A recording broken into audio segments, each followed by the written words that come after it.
So my question is, identify the special qualities, abilities, and aptitudes that contributed to make the Buddha a great teacher.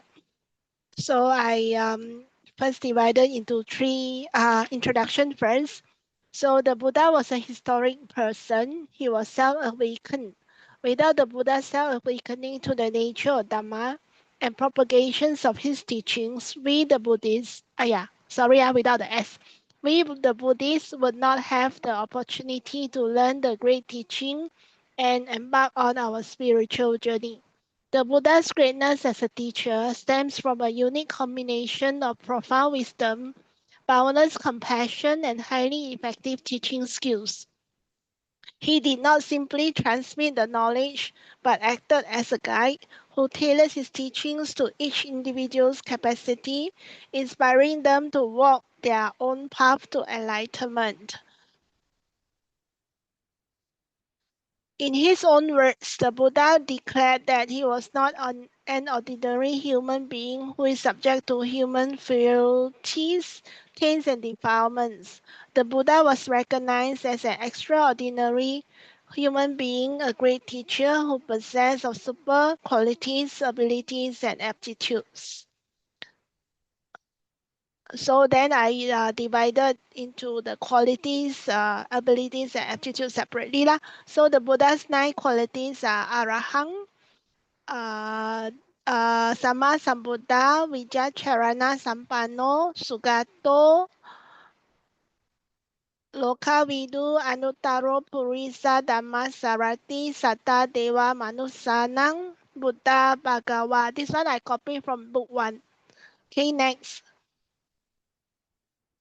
The Buddha's aptitudes are threefold knowledge, Pube Niva Sanusati Yana, a retro connection.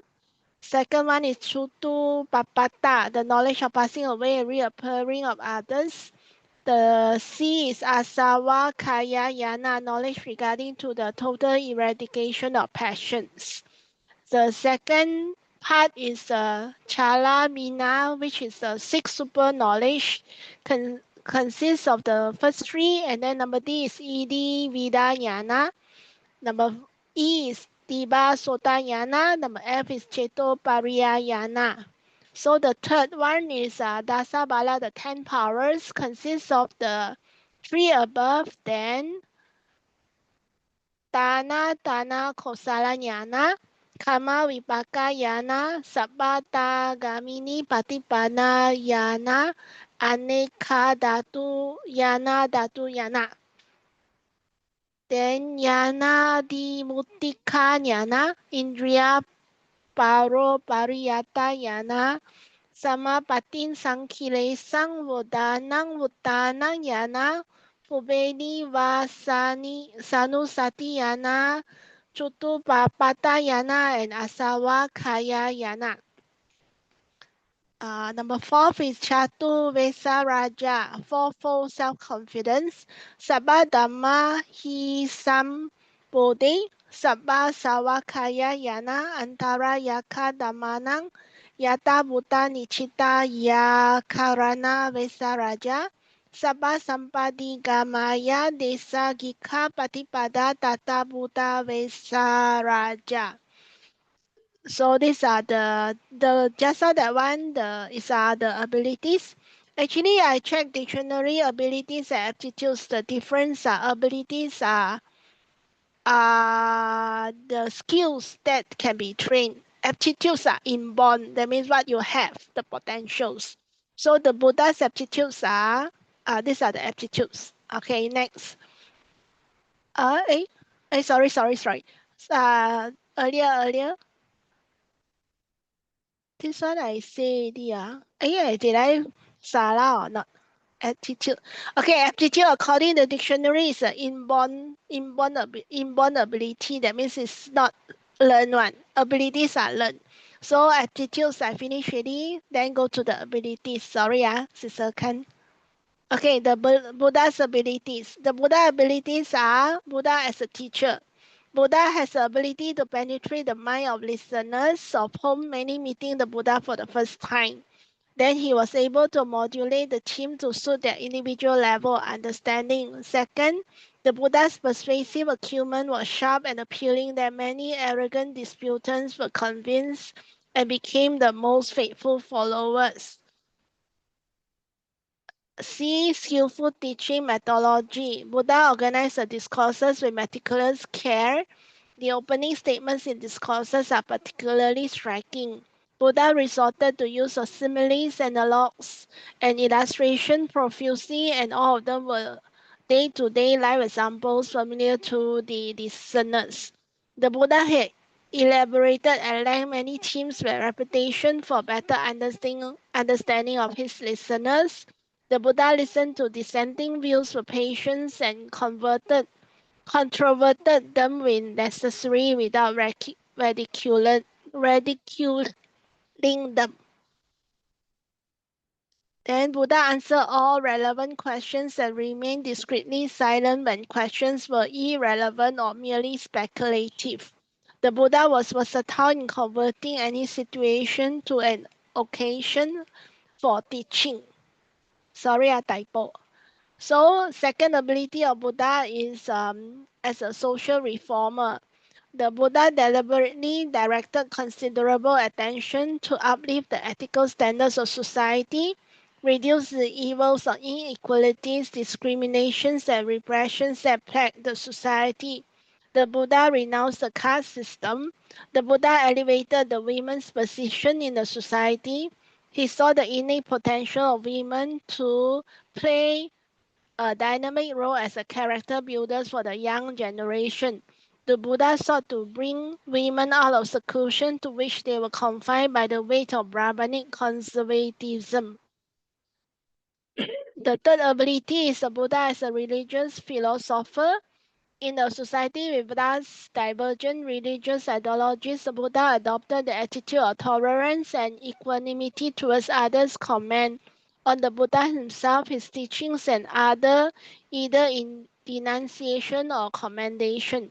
The Buddha encouraged open investigation of his teachings. He exhorted the bhikkhus to accept the truth of doctrine only if it conforms to the parameters of Dhamma and Vinaya.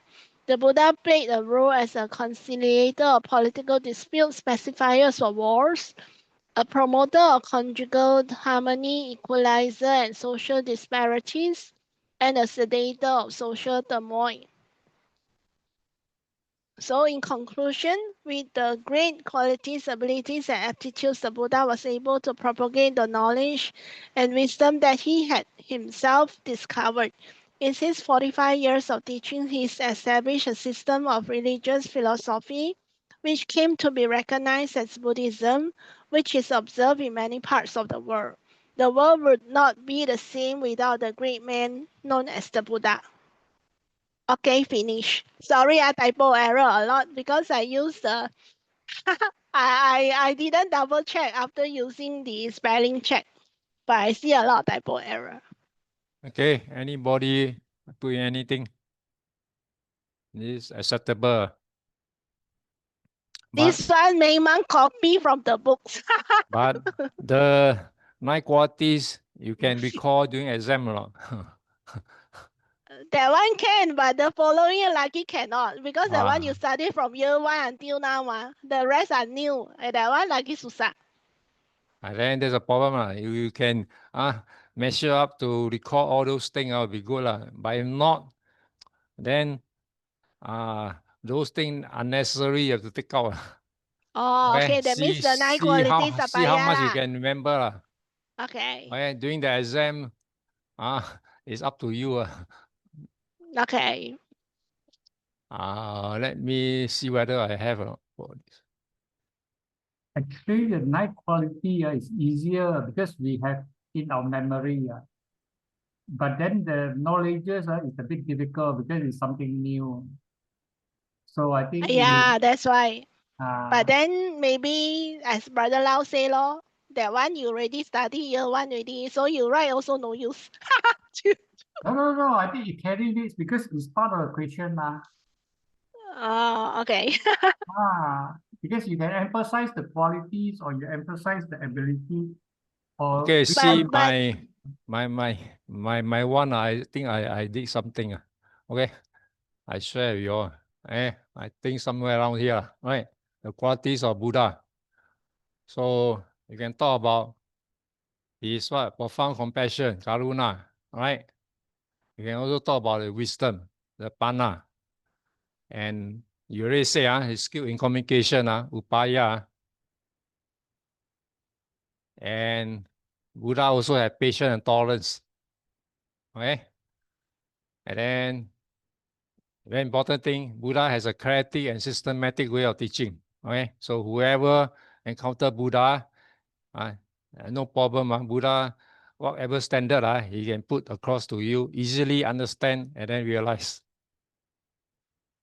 And then we talk about personality, example, integrity. Okay, so this one you can read out yourself. And then inclusiveness and equality. And then Buddha also has this dedication and tireless effort. Okay.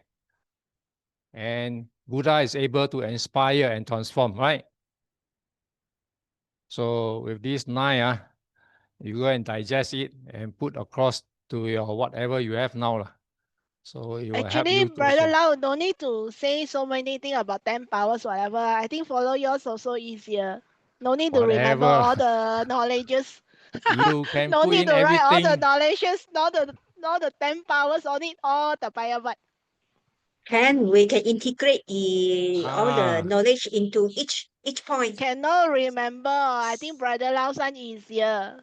don't Yeah, Simple yeah, always yeah. depend on language. me. You have to use your own.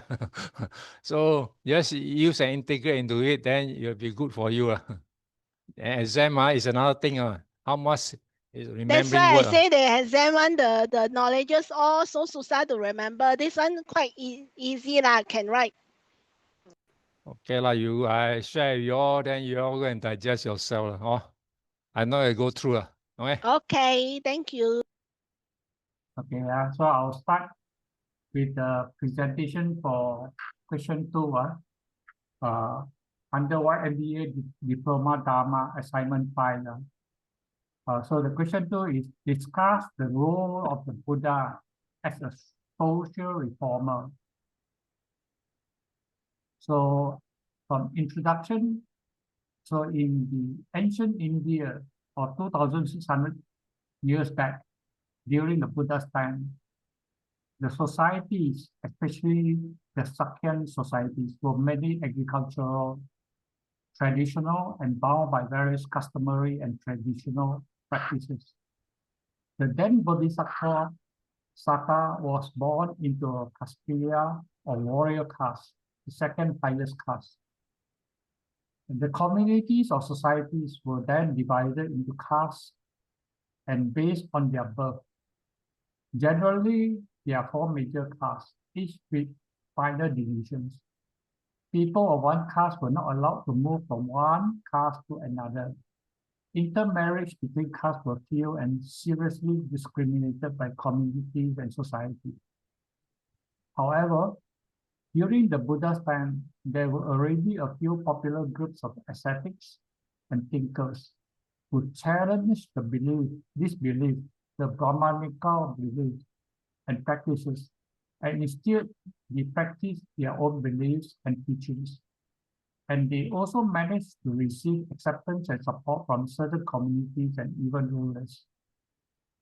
So overall, Buddha's teaching was and still is mainly to be liberated from the cycle of life and rebirth samsara. Therefore, he was foremost a teacher of liberation or unity.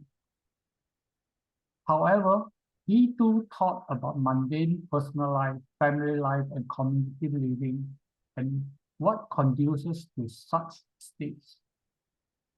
By transforming the minds and challenging some of the detrimental norms, he helped to transform and reform the ethical, social, and spiritual landscapes.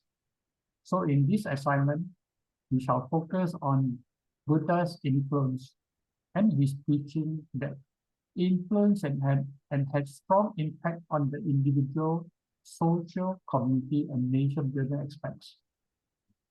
So let's go into the Buddha's role as a social reformer. First, we look at the caste, human dignity, and equality. At that time, it was generally accepted that the person's caste was determined by birth, and there was no or little equality among the different castes.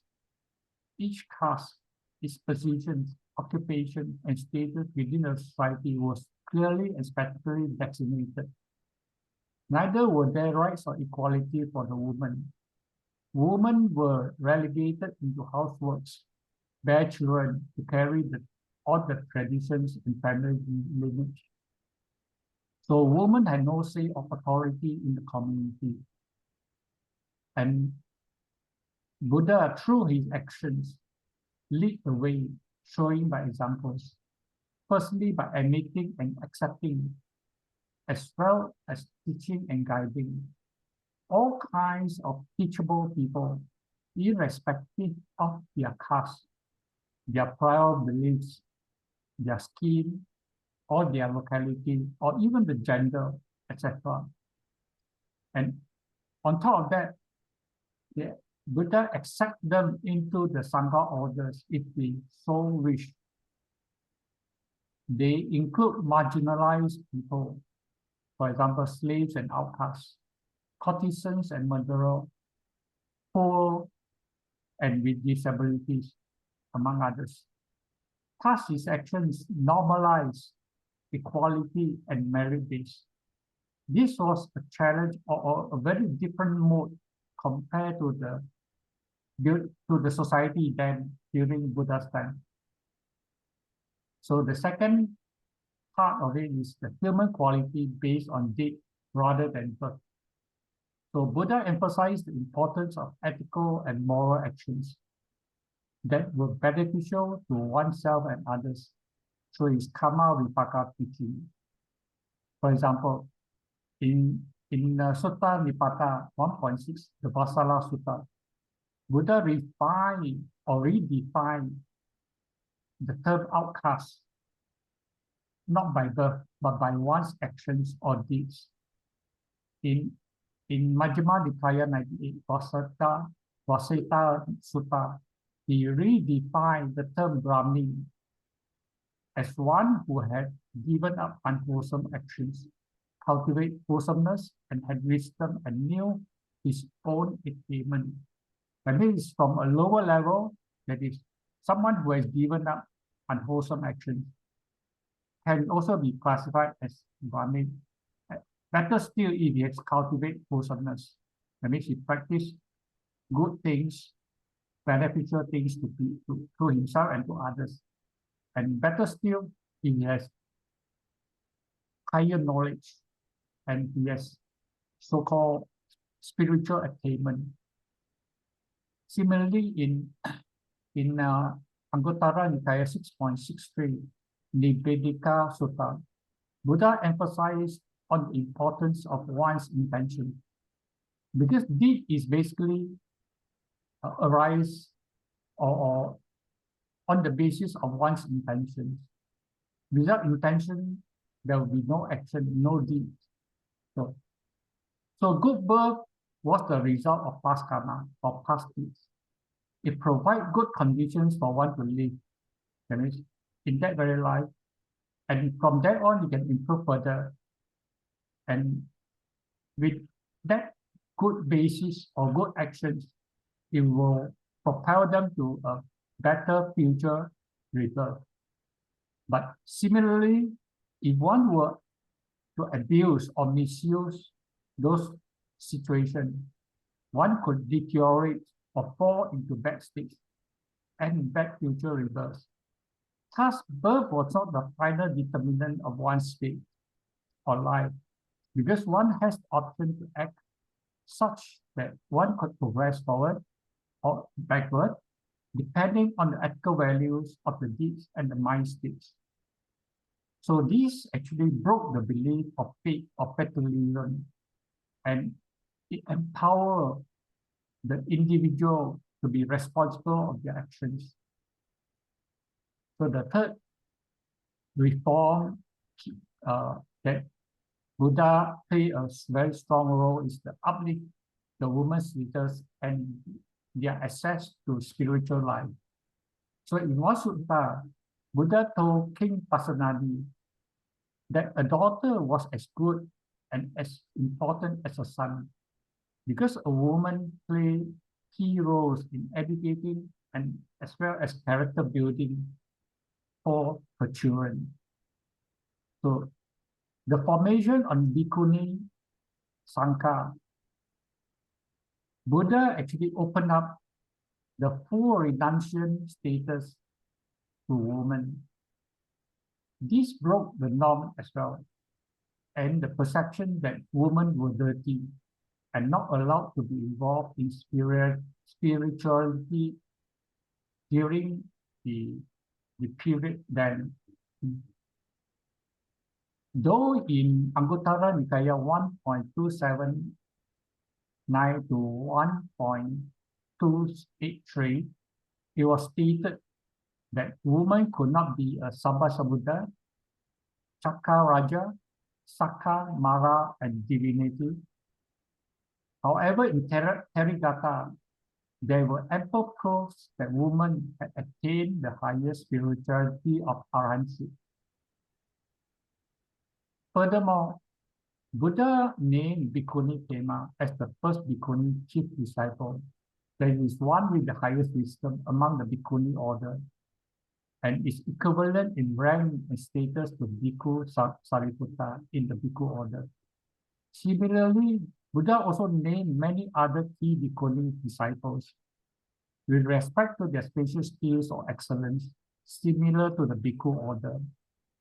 These were practical examples of merit-based and women's spiritual ability that Buddha showed to his contemporaries and the society at large. So the fourth aspect is morality, ethics, and right livelihood. At personal level, Buddha reminded the lay people that they themselves were responsible for their actions and livelihoods. He encouraged the lay people to provide or to practice the 5 precepts, abstain from the 10 unwholesome deeds, do the 10 wholesome deeds, and the 10 meritorious acts. Buddha taught them that these good practices conduce to their own welfare, their families, and communities in their very life, and as well as in later lives, that means their future rebirth. In Anguttara Nikaya 8.54, Digajanu Sutta, Buddha outlines balanced livelihood, wise or balanced spending, and how to protect one's proper wealth. So these guidelines help to improve household stability and growth. In Anguttara Nikaya 5.41, Adiya Sutta, Buddha reminded and encouraged the people to avoid harmful livelihood. For example, trading in weapons, trading in living things, trading in meat, trading in intoxicants, and trading in poisons. These are livelihood which Buddha discouraged people from undertaking.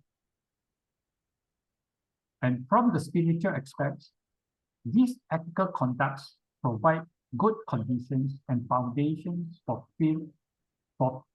spiritual practice and to attain the highest liberation. Thus, it opened up the scope of spiritual growth to all interested people, not merely at the mercy of the Brahmin caste then. So meaning to say, even the lay people has the opportunity to practice and to attain spiritual liberations. So the fifth aspect is the harmonious and uplift the society. Just now on the fourth is on the personal level. Now we look into it from the society level. So in Digha Nikaya 31, Sigalaka Sutta or Sigalo Vada Sutta, Buddha provides the guidance to all the lay people, their social duties and responsibilities. guiding them to their families, workers and employers, students and teachers, communities and nations. That means citizens and the government and the rulers. When an individual lives well, the effect extends to his or her family members and to the community. Indirectly, the family, community, and society become harmonious, orderly, safe, and prosperous.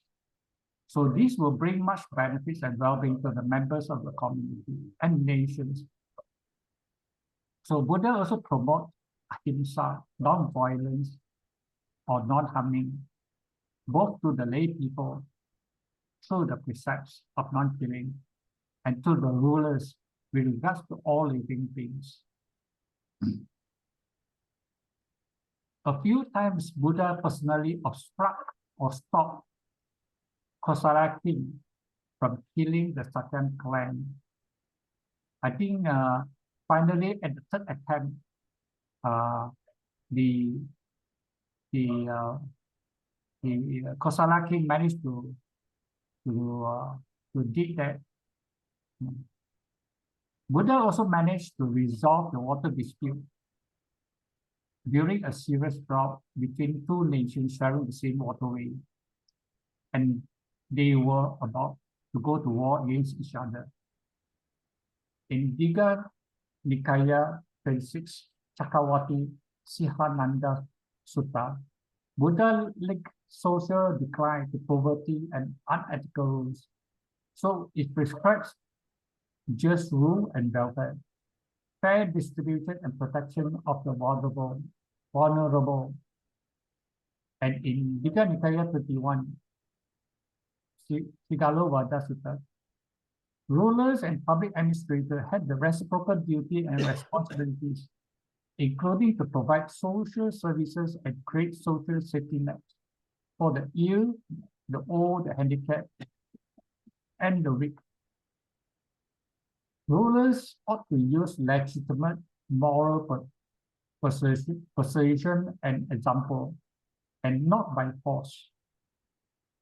So let's look at the sixth aspect of it: the rational and ethical inquiry over beliefs, customs, and traditions. So in Anguttara Nikaya 3.65, Kesamoti Sutta, or sometimes popularly known as Kalama Sutta, Buddha gave the Kalamas a set of guidelines and ways to analyze and test the belief, a teaching, a view, an opinion, etc. And in Majjhima Nikaya 95, Chanki Sutta, Buddha praised careful examination. So in this process, it weakened the monopoly of Brahmins of praise, and at the same time promote personal inquiry and responsibility. Number 7, the community, there is Sangha as a social model. Even in the early Sangha, there is the monk order. Buddha has structured it to function as a rule-based, consensus-based community, including conflict resolution procedures. It is stated in the Vinaya, the process of conflict resolution. So this provides transparency, accountability, and restorative approach. That means the accused has a platform to reply and respond and to be heard as to the cause or the reasons why such act has happened. So that was the restorative aspect of the system, which balances up the fairness, so that the accused has a fair platform. So this was an example of applicable, that means it can be used even now, practical as well, a reform through the institutional culture. That means it can be put into procedures and can be applied in institutions. Number 8, on the environmental and animal ethics. The precept of non-harming living beings includes animals. Whilst in the monastic rules, it even extends to protect plant life, especially in the monasteries. In Anguttara Nikaya 4.28, Ariya Vamsa Sutta, Buddha encouraged contentment of the 4 requisites and fewness of wishes. This discouraged unnecessary killing of animals and destruction of environment for human consumptions and needs. One good historical example was King Asoka of the Maurya Empire. After his acceptance of Buddhism, followed closely to the Buddha's teachings. So in conclusion, the approaches that the Buddha used varies depending on the topic, the occasion, and the circumstances. At times, he delved directly on the topic, like in Majjhima Nikaya 98, Vasita Sutta on outcast, and Sutta Nipata Vasala Sutta on Brahmin, the definition of Brahmin. He admitted the Baba Upali before the second prince and applied the seniority base of respect. That means the monks' seniority depends on when they are ordained. So because the Baba Upali was ordained earlier, he becomes more senior than the prince, the second prince who were ordained later on. So the later ordinary or the later monks has to pay respect. The later monks has to pay respect to the earlier monks. Maybe you say the second prince, which are generally very arrogant and egoistic, now has to pay respect to the previous Baba, now Venerable Upali, during their so-called monk procedures. Buddha also formed and guided the Bhikkhuni order, which benefit the woman greatly. This has direct and immediate impact and effect on the individuals and the society at large. On many other occasions, he used persuasion, that means Buddha used persuasion and logic to bring forth his messages, advice, as well as instruction, such that the listeners and the communities would be willing to accept and practice. For example, the benefits of observing the precepts, the importance of reciprocal duties and responsibility in Digha Nikaya 31, and how to evaluate a teaching as in Anguttara Nikaya 3.65. So this approach, the gradual approach, will take a longer time to see the effect on the social reforms that Buddha has instilled and encouraged among his followers and Sangha members. So that's the end of my presentation. Thank you. Okay, good try. Yeah, but I got there a lot of extra homework. All the sutta, he present now. So good. So if you can score this exam, this is a typical question. No? Every year you will come. So if you can remember all these, good for you. So anybody to add on? No add on, we go to the next question. No, I want to ask. What you want to add Hello? on? No, not to add on. Just want to ask Brother Cole, there's one part you say, according to the Gata or according to don't know what, don't know. Then the Buddha say the women cannot be the Saka, cannot be the don't know. I mean, Samba Sambuddha plus the divinity means what? There Cannot one, be the deities.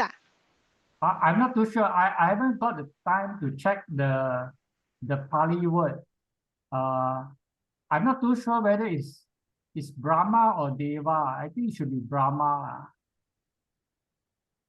Because Brahma Yeah, also I heard something about that lah. Previously, I can't remember also. He said in the woman Anguttara. in a way is much less superior than the male. Whether it's chauvinist or not, it's not spoken by me. It's according to those texts. They already mentioned. So Yeah. women in a way still can attain arahantship, all sort of things. But because of their physical kind, they are slightly inferior to be a man. I mean, compared to a man. So men who are born is a blessing. So you really must make advantage of what you are and practice and realize as soon as possible. You say very hard to be a man too. This one is Anguttara, this one is this one divinity, I'm not too sure whether it's Brahma or what, because I follow the translation, but because this one I know the words, so I put it myself, the Pali word. But I think this could be referring to Brahma. Differ more as gods. Gods. But God got female and male, Deva got male and female. Gods also cover devas, and then those are ram beings. Because when they come to Brahma, then there's no male or female. Whereas Mara and Saka is actually male deva. Okay? Sakaraja is the world monarch. World monarch is in the human world. Dhamma Sambuddha also human world. So I'm not. Chakra Raja is world monarch. Sakaraja, yeah, world monarch. Universe, Okay. like king like that.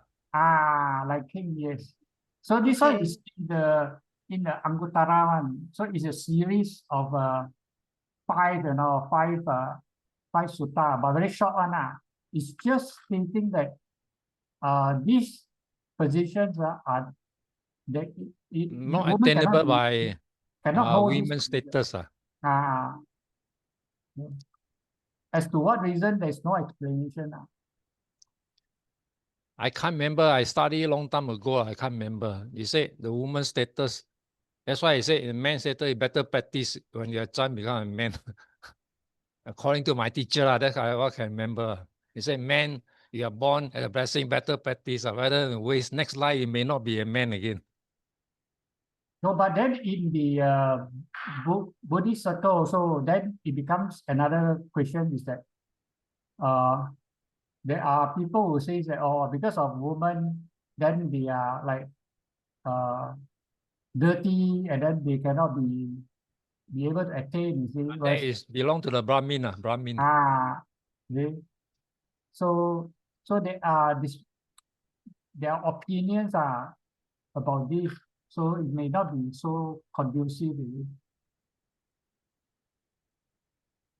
So some of them may quote this, you see, that because of these statements or because of these suttas that women are inferior or whatever. I did came across many years ago. Some people was quoting. Any more? Okay. No more. Go to the next question. Sumitra. Okay, I will start with question number 3. Question number 3. Identify the supernatural intellectual powers of the Buddha. So as introduction, the Buddha is recognized as an extraordinary human being, possessed of superpowers and special knowledges.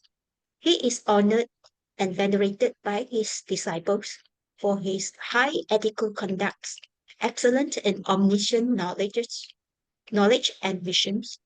He revealed the Four Noble Truths, practiced the way to develop wholesome states of mind, and at the same time pointed out the way to his disciples how to walk the path for culminating in full enlightenment too. So we can see this in Majjhima Nikaya 77, Mahasakula Dayi Sutta. The Buddha attained his supernatural feats and ability attributed to the supernatural powers gained through meditation, rather than divine miracles as quoted in Samanya Pala Sutta the and 2, where the Buddha described these abilities as fruits of the contemplative life following the attainments of the jhanas. In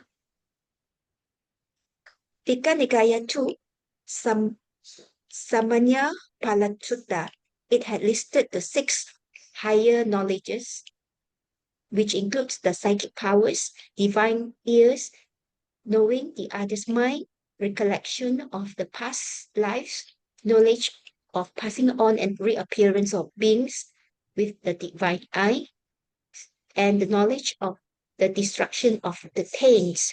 Anyway, the Buddha pointed out the demonstration of instruction, that is, purifying the mind and attaining jhanic bliss to attain enlightenment, far surpasses the demonstration of other supernatural powers, such as psychic powers and revealing others' mind. Hence, it is worth knowing that what are the supernatural intellectual powers of his that make him a great teacher, which includes the 6 higher knowledges, Chala, Binya, and the 4 analytical knowledge, Chatu Pati Sampida. So we will first touch on the Buddha's 6-fold supernatural intellectual power. Chala, Binya, or the 6-fold super knowledge. The first 3 are profound insights, which are the key milestones in the path of liberation to Nibbana in Buddhism. Firstly, it is the Pupe Nivasa Nusati Jnana, knowledge of the past life. This is the ability to recall one's own and others' past experiences in detail, remembering manifold past life, with the details of names, clans, experience, and death and rebirths.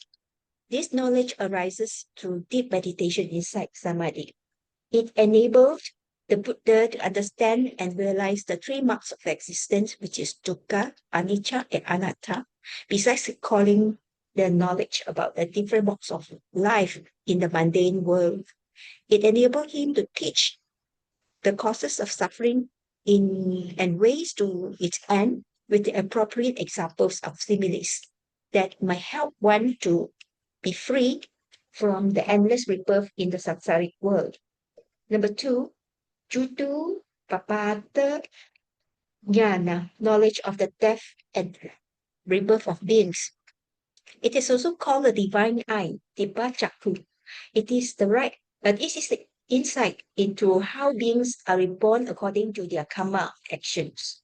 Low and high destinies, beautiful and ugly, fortunate and unfortunate. The Buddha saw how beings die and reappear in different realms, whether heavenly, hellish, human, etc., based on the past moral conduct. It served as the basis for the Buddha to highlight the importance of dependent origination and strengthen the faith and determination of his disciple in pursuing the destruction of defilements. Third being Asawakaya Jnana, knowledge of the destruction of the taints.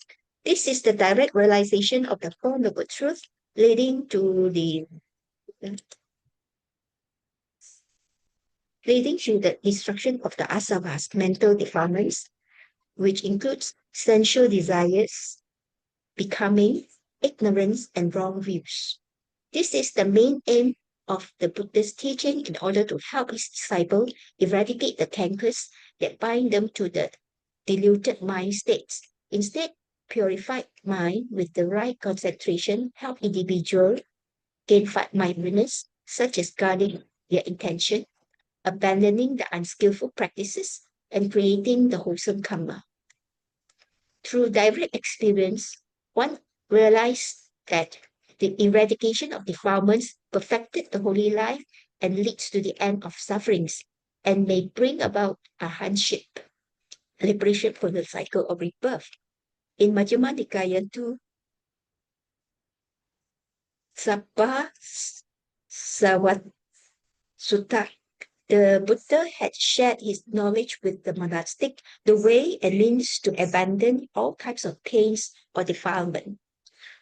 The fourth power being Iti Vida Jnana, which is the psychic powers.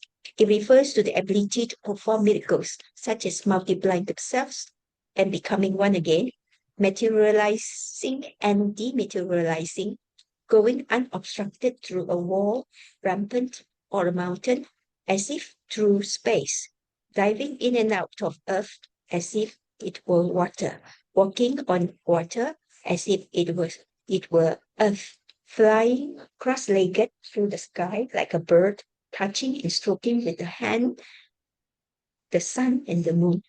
Anyway, these psychic powers may convince the faithful disciples and devotees, but it may not be able to convince those lacking faith in the Buddha. What is more, to honor and venerate him, which is stated in Tika Nikaya 11, Kevata Sutta. The Buddha displayed this power to subdue skeptics, but he discouraged their misuse for mere show. The fifth supernatural intellectual powers being Dipa Sotanyana, which is divine ear or clearer audience. The ability to hear sounds from both the human and divine realms. It may facilitated the Buddha in preaching the Dhamma to the Devas and overheard the monks' discussion from a distance and then intervened to clarify doubts and correct wrong views at the right time. Number 6, Cheta Pariya Jnana, which is mind-reading knowledge. It refers to the ability to know the thoughts and mental states of others, whether they are wholesome, unwholesome, concentrated, distracted, liberated, affected, without inference, etc. It enabled the Buddha to know the other's thought, defilement, maturity, and readiness. As a result, he could discern whether a disciple had doubt, confidence, or other mental qualities and could deliver the instruction tailored to individual needs at the right time, at the right occasion, the right amount. That is, he teaches neither too long nor too brief. For example, the Buddha encountered the householder Sigalaka venerating various qualities without the right understanding. Buddha took the opportunity to review the Dhamma by relating the veneration to the 6 directions with regards to harmonious and mutual beneficial social relationship that bring happiness to the mundane life, which is stated in Tika Nikaya 31, Sigalovada Sutta. In Majjhima Nikaya 27, Chula Hatipado Pama Sutta, the Buddha carried out the progressive training for his disciples with clear sequence, from establishing the virtuous conduct, sense restraint, moderation in eating, wakefulness, mindfulness, jhana, and finally the steps to develop insight knowledge. Then we refer to the Buddha's 4 analytical knowledge, which is Chatu Pati Sapida. These knowledges represent the highest level of analytical wisdom, which are counted among the Buddha's qualities that are often associated with the Buddha's chief disciples, such as Venerable Sariputta, who was renowned for possessing them. So the number 1 will be Attapati Sampida, analytical power of meaning. It refers to the analytical understanding of significance, essence, and meaning of things. This is the ability to discern the ultimate meaning of teaching, including the form of purpose, dependent origination, and the true nature of phenomena, and enable precise interpretation of suttas and abhidhamma.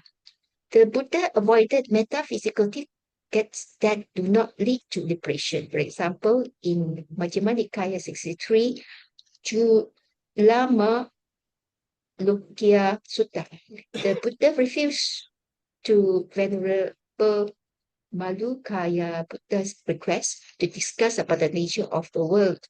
In Majjhima Nikaya 72, Agitva Jatu Sutta, the Buddha turned down the Vandara Vachakota's inquiry regarding the nature of cosmos and the entity to be reborn.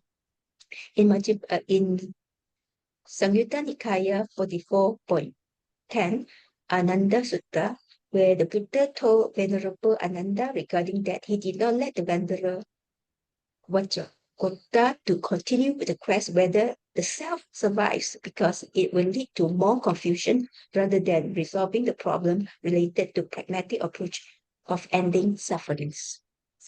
Second, Dhamma Pati Sampida, analytical power of doctrine. The Buddha possesses analytical understanding of the nature of the Dhamma, of the causation law by means of language. His mastery of the textual and linguistic aspect of the Dhamma, including grammar, etymology, and the capacity to teach it flawlessly.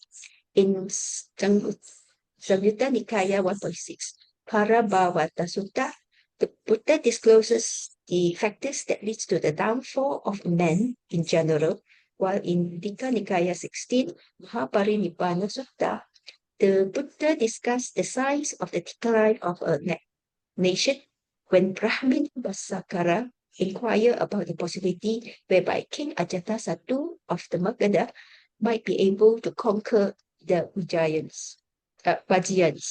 Later on, the Buddha related the same issues to the monastic community regarding the principles that prevent the decline among the mendicants. In another instance, in Majjhima Nikaya 10, Mahasatipatthana Sutta, the Buddha guided the monks to choose among various ways and steps in meditation practices that may lead to the attainment of jhanic absorption and enlightenment. Number 3, Nirutti Patisampida, analytical power of language. His analytical understanding within the philological approach of the Dhamma, deep understanding of the mode of language expressions that is being utilized in connection with reality, using grammar, etymology, gathering of sentences, etc., with proficiency in language and dialects, allowing communication with diverse beings, example, devas, humans, animals, etc. This includes the understanding of symbolic expression and resolving ambiguities in speech. Number 4, Patipanna Patisambhida, analytical knowledge of discernment. It refers to the analytical understanding of well-structured rhetoric and discourses, perspicuous and witty, destined to make the Dhamma easily understood by others. The Buddha possesses spontaneous wisdom in responding to questions, teaching with clarity, and adapting explanation to listeners' capacities. This may be found in the Buddhist dialogues in texts like the Malinda Panna. As conclusion, the Buddha possesses supernatural intellectual powers such as the 6 higher knowledges and the 4 analytical powers. These powers enable him to find out by himself the true Dhamma that help him understood the true nature of sufferings, its origination, the cessation of sufferings, the dependent origination of endless cycles of rebirth, as well as how to be freed from the samsara cycle and attain the place of Nibbana. His profound knowledge allows him to point directly to the main points. In addition, he is able to adapt to the listeners, customize his pace of instruction by graduated discourse, such as from generosity, virtue, heaven, drawbacks of sensuality, renunciation, and then the Four Noble Truths. He is able to provide the right medicine for the right ailment, the right time, and the right amount. This is why he deserves to be honored and venerated as trainer of the tameables and the teachers of gods and men. So these are the references which I made, which I browsed through briefly to get the points. Thank you. Okay, Google. Wow, really you a do lot of effort. But I hope you can remember all this during exam. I doubt. Okay, there's one more. Hinda one. That one is not Buddha teaching. It's referring to the Brother Ko the previous session ever brought the idea back to me. It's not Buddha teaching. It's from the later teaching. It's from the Mahayana one. Which Okay, one, Brother Lau? Mahinda. Mahinda. Something later in the text. Brother Ko very special, like you ask him. Because that one is a later Brother teaching. Ko. Which one? Melinda. Malinda, I think so. Oh, Melinda. Malinda. Melinda. Belinda Panha. Oh, okay. Oh, okay. That That one is one not I Buddha will teaching. exclude. It's a later Oh, okay. teaching in the Mahayana one. But that Okay, one okay. description of the component that consists in making a chariot. Okay, okay. I will correct the Okay, mistake. many Thank of you. the Sri Lanka writer or Tamangs like to refer that one as Buddha teaching. I was pointed out by a brother, then I realized it. It's not Buddha teaching. But I think that one has been absorbed into the Nikaya, under the I Kodata. don't know lah. This Sri Lanka people like to use this as saying as actually is a Mahayanese teaching. Yes. It was supposed to be, and then they adopt it. I don't know. Those Sri Lanka people like to bring it in. You also very sharp. If I thought I also forgot about it, and take it and paste on it. We tend to do some copy and paste, but sometimes we have to counter check. I actually counter check even some of the noble advice. The counter check is not quite accurate. So if you don't check, you just copy and paste, then it stays in your Sometimes you mind. not mindful. So I have to counter check. So any things to add on? If no, we move to the next question.